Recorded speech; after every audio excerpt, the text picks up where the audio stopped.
Barry wasn't your typical suburban dad. Sure, he mowed the lawn, packed lunches, and worried about his daughter's ballet recital, but Barry had a secret. A dark, twisted, slightly illegal secret. Barry was a hitman. He liked to think of it as population control. Less messy than his day job as an accountant, and definitely more exciting than arguing over whose turn it was to empty the dishwasher. His wife, Susan, remained blissfully unaware. She thought Barry's late-night business trips were just that. Little did she know, Barry was out balancing the books in a different way entirely. Barry was good at compartmentalizing. Work was work, family was family, and murder was, well, a necessary evil. Or so he told himself. But lately, the lines were starting to blur. It started subtly, like the time Barry absent-mindedly packed his daughter's soccer snacks in his Hitman duffel bag. He caught himself just in time, chuckling at his own absent-mindedness. "Almost brought the wrong kind of juice boxes, Pumpkin," he'd said, ruffling her hair. But the close calls were becoming more frequent. A near slip-up about silencing his mother-in-law over dinner. The time he almost called his daughter Target Practice instead of Sweet Pea. The stress was getting to him. He needed a vacation, or therapy. Definitely not both though, that would be awkward. Then came the day Barry's worlds collided. Literally. He was staking out his latest mark at a seedy motel when he spotted a familiar face. His daughter's ballet teacher, Mrs. Periwinkle. Except, she wasn't wearing her usual pastel cardigans and sensible shoes. This Mrs. Periwinkle was clad in leather, sporting a wicked-looking switchblade, and arguing with a man twice her size. Turns out Mrs. Periwinkle had a secret of her own. She moonlighted as a high-end art thief. Who knew? Barry was floored and slightly turned on. He'd always had a thing for dangerous women. Barry decided to confront Mrs. Periwinkle later. He had a more pressing issue, his current target. The client had requested a clean and quiet job, easy peasy. He entered the motel room, gun at the ready. But when he saw the target's face, Barry froze. It was his old high school bully, Tommy the Toaster Jenkins. The guy who'd shoved him in lockers, stolen his lunch money, and generally made his life a living hell. And now, Barry was supposed to kill him. This was too good to be true.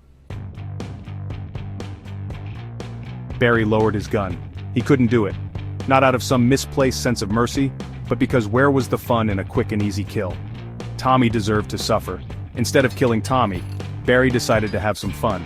He tied him to a chair and proceeded to reveal his true identity. Barry the accountant, Barry the suburban dad, and last but not least, Barry the hitman. Tommy was terrified. Years of bullying Barry had come back to bite him, literally. Who knew the quiet kid was packing heat, Barry said, brandishing a spatula he'd borrowed from the motel kitchenette. It's payback time, Toaster. Barry left Tommy tied up, a ticking digital clock dangling precariously above him. He'd rigged it to send a rather embarrassing video of Tommy singing show tunes in his underwear to everyone in his contact list. Humiliation was a dish best served digitally, but when Barry returned to his car, he found a note taped to the steering wheel. It was from his client, and it revealed a shocking truth. Tommy wasn't the real target.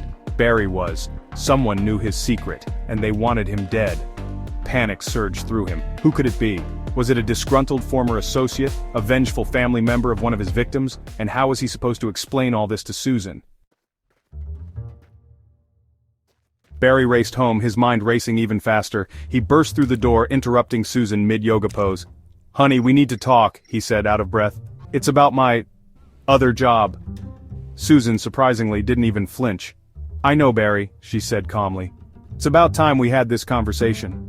It turned out, Susan had known about Barry's little hobby for years. She'd stumbled upon his tools of the trade hidden in the garage one day while looking for her badminton racket. Instead of being horrified, she found it exciting, and a little bit of a turn-on, if she was being honest. "So, what's this about someone wanting you dead?" she asked, casually adjusting her yoga pants. "Do we need to make a run for the border? I hear Mexico is lovely this time of year." Barry was stunned. His wife, the yoga-loving, book club-attending PTA mom, was taking this surprisingly well. "Actually," Susan continued, grabbing her car keys, "I have a few ideas about who might be behind this. Let's go pay Mrs. Periwinkle a visit, shall we?" It turned out Mrs. Periwinkle wasn't just an art thief. She was a retired international spy with a network of contacts that would make Google jealous, and she owed Barry a favor for not blowing her cover. With Mrs. Periwinkle's help, they tracked down the client who had ordered the hit on Barry. It was none other than Tommy the Toaster Jenkins' mother. Apparently Tommy had confessed his sins and Mama Jenkins was not pleased. She'd hired Barry to scare her son straight, not kill him. Oops. In the end, no one died except for a few of Mrs. Periwinkle's enemies, but that's another story. Barry gave up his hitman life, Susan took up Krav Maga, and Mrs. Periwinkle started a successful career as a life coach for reformed criminals. As for Tommy Jenkins, well, let's just say he developed a sudden and passionate interest in interpretive dance, and never bullied another soul again. Life returned to a semblance of normalcy in the suburbs.